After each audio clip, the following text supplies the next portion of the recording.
when you crashed the wedding, Yeah. you looked very sincere. like that's why people feel like what we was watching was real. It was real. You know what I mean? Yeah. What did you do to motivate yourself to get into that space to do that? I didn't agree with the whole, like, we had done so many real things on the show, so many things that felt real, that from the AIDS and the apartheid and all of that, for me to crash this wedding like this felt like a complete leap. Didn't make any sense. So, and I read it 2 weeks before. It was a 2-part episode, so I knew for 2 weeks that I was gonna have to get to that place where I had to break up this wedding, and it was really hard. Will you? Blessed are those who ask the questions, brother.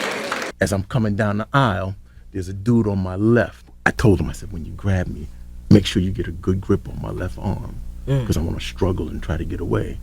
Wow. And as soon as I felt him go to grab me, I gave him a swim move and got out of it. And that propelled me forward.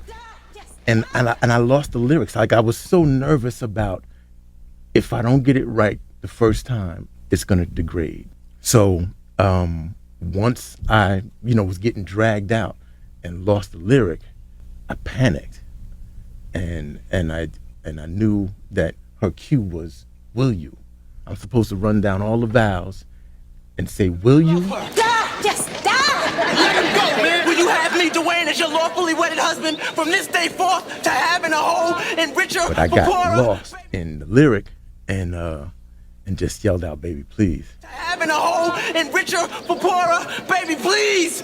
That was an ad-lib. Yeah. Wow. I'm just like, we're going to have to do this again and again and again, and it's going to get worse every time. And it will never be like that. That was the first and only take in front of that audience. That audience lost it. Yeah. Were you aware that he was drowning at the time? Like, how did you? No, I was standing there because the audience was screaming too. Yeah. And I was like, hold it.